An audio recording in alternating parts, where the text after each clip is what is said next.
All month long, we've been talking about navigating the often tricky world of pairing words with images in marketing your business. And when I recently put up a call for your questions, you came through, as you always do. A couple of you asked if I would share the process I go through each week to choose images for my content. I thought, sure, why not? It's super simple and therefore highly replicable. And so in this video, I'm going to walk you through the process I follow each and every week, and you are most welcome to steal my weekly image curation workflow.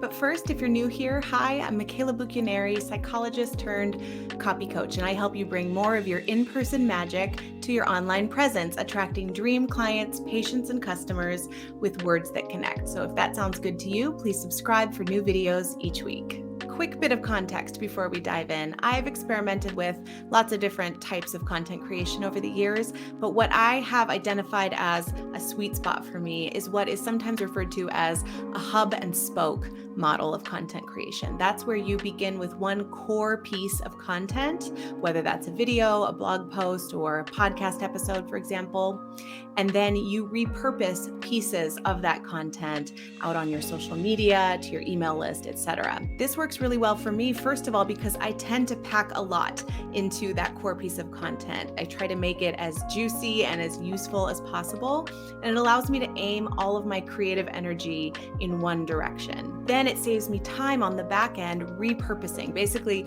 harvesting that piece of content I've just created for useful gems and nuggets that can be shared out in different ways with my audience. Again, I didn't invent this strategy, but I've found that it works really, really well for me. And as you'll see, when it comes to pulling images to support that content, it just makes the whole thing flow really seamlessly. Now, the actual platforms I use may change over time, but at the time that I'm recording this, here's what this looks like specifically in my business. Each week, I create one core piece of content in the form of a YouTube video right here. I then pull the transcript from that video and it is turned into a blog post. The intro from that blog post then forms the basis of the email that will go out to my email subscribers that week. And embedded within the blog post will be pin images that are shared on Pinterest and link back to that piece of content. I'll then take a summary of the points in that piece of content as well as individual quotes and share them out on social media. Right now, I'm focusing on Instagram specifically. The key here is that all of the creation took place at that first step, the creation of the YouTube video. Everything else has been repurposing that content in different ways. Now, occasionally I'll choose to create something just specifically for another platform like Instagram, but that I consider a bonus. That's not part of my weekly framework that I just lather, rinse, repeat week after week. So that's what I'm currently doing. But again, this works equally well with any other core piece of content you might focus on. So if you had a podcast, for example, the podcast episode would be your core piece of content, and then the show notes could form the basis of an email that you send out, or it could be embedded on your blog, or both. There's so many different ways to create and repurpose content in your business. So I'd love to know what you're currently doing. Would you share in the comments below? Now, when it comes to finding images, I am not a photographer, and so I rarely, if ever, take my own original photos to support my content. And I also don't just go searching indiscriminately for them online either. Basically, I want to make sure that every image I use is beautiful,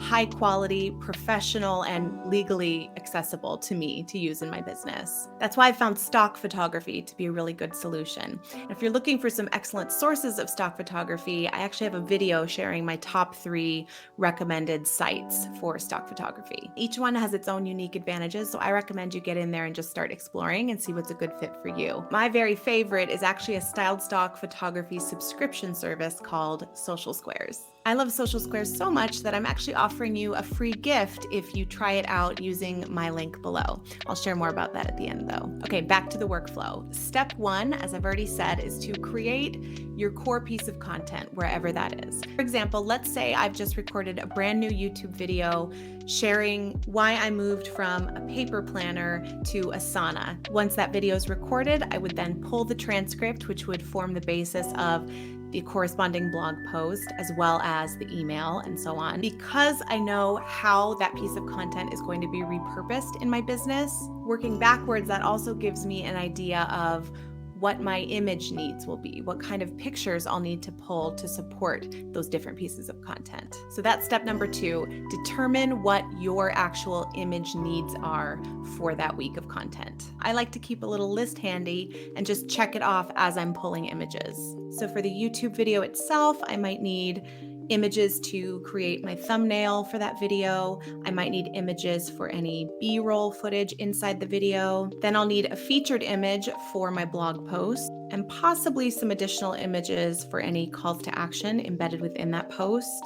Pinterest is a major source of traffic back to my website, and so I almost always pull 5 to 10 images that can be used to create pins for that piece of content. And then usually by the time I get to Instagram, I'm just repurposing images that I've already pulled for all of the pieces above, but depending on the week, I might find it helpful to pull some additional images that I can use on social media. It's nothing fancy, but I recommend you create your own version of this list. Again, it's really helpful just as you go through to be able to check things off and help keep yourself organized. On to the fun part. Once you know what your image needs are, it's time to pull them all in one batch. I do this almost exclusively inside of my Social Squares dashboard, but really wherever you're pulling images from, this will save you so much time. If you just go in once with an idea of what you need, it'll prevent you from having to log into Instagram, for example, remember that you need a piece of content, and then have to go all the way back and pull an image at that point. This just keeps your head in one type of task. You're just pulling images. That's all you're doing in this step, and it really helps streamline things. And you'll find as you do this week after week, it just becomes faster, easier, and dare I say it, fun. Okay, I've got my list. Let's pop over to Social Squares and pull some images. Here we are inside my Social Squares dashboard, and I'm starting us off over in the custom curation section. I found this the easiest way to home in on a particular aesthetic when I'm pulling images for my content. I can choose specific colors that support my brand. I can pop in unique keywords that I'm looking for. And I find that this really helps narrow the selection of images that Social Squares serves up. Their catalog already has 6,000 images in it, and it's growing all the time. There's new images added practically every week. And so beginning here allows me to cut right to the subject matter that I'm looking for. So in this case, I'm going to deselect these colors because that's less important to me than finding some images that can help communicate the topic of this piece of content. Again, this video is focused on my transition from a paper calendar over to Asana to manage my schedule. So I'm going to enter some keywords like calendar, desktop, laptop, phone, and let's just see what this pulls up for us. So we see this has pulled up a variety of images using those keywords that I entered. I'm just going to keep scrolling down. And in this case, I've decided I don't need images for the YouTube video itself. I'm going to be creating the thumbnail using the Asana logo and a photo of myself, but I do need an image to use for the featured image for my blog post. So I think I want something that's got both a calendar and maybe a phone in it to convey that idea of moving from calendar to device. I think maybe this one is what I want to use. So I'm going to go ahead and download that right now. Alternatively, I could favorite it right here, in which case it would show up in my favorites folder anytime that I log in. But because I'm going to try and do this all in one sitting, I'm just going to go ahead and download it. Okay, so that's my featured image. I'll let you take a closer look at it. And when this goes on my blog, I'm going to be cropping it into a landscape view. So it'll probably just be this lower portion of the image, but that's going to work really well. And because Social Squares images are all high resolution, I won't have to worry about blurry quality. It's going to be nice and sharp no matter how much you cut it down. But then I'll also have this full image, which I could use on a Pinterest pin, for example. And so I'm actually going to make a note here that I'm going to use this both for the featured image and the full portrait orientation for a Pinterest pin. Okay, great. Now I'm looking for some extra images that I can use for Pinterest when I'm talking about this. So I also think this one would work really well. Now, a fun thing about Pinterest that I learned from my friend Jen Vasquez, the Pinterest queen, she's actually been a guest on this channel before, so I'll link that conversation for you in case you missed it. But something Jen taught me is that it can actually be a really smart strategy to play with different styles and different colors.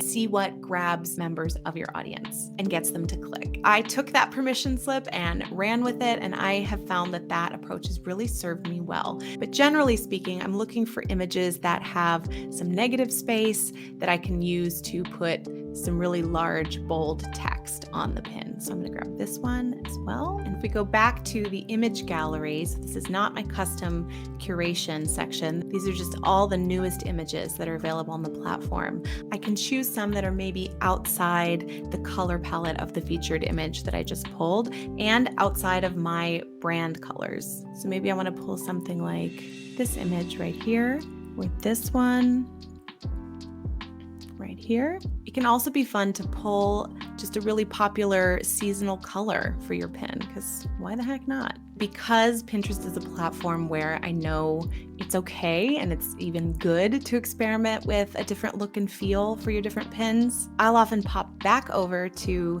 the custom curation section here and select some colors that I might not normally use. And see, this has pulled up some really fun ones that I might not otherwise have considered. So I'm going to go through and just download a few, and those will be my Pinterest images. And that's it. From the time I log into my Social Squares account to the time I get out of there, images in hand, I'd say it takes me no more than about 5 minutes. From there, I go on to crop my images if needed, name them with keywords that I'm looking to rank for, and then I upload and schedule them to my blog or whatever other platform I'm sharing them on. Again, it's super simple, but this is the workflow that I've used for years. And it's the reason why, with relatively low effort, I'm able to focus on creating one core piece of content and consistently share that out on my blog, in a weekly email to my list, and in a steady stream of fresh pins to my Pinterest account. So now you know my weekly image curation workflow. It is yours to steal. And if you'd like to give Social Squares a try, go ahead and sign up using the link below, and I will send you a free gift that I've made just for you. I've written a secret set of caption templates that you can pair with your Social Squares images and use on social media, in emails to your list,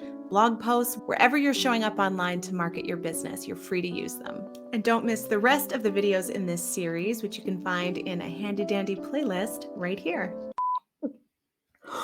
Shout out to the rings of lipstick on my coffee mug. That's disgusting. I'm sorry.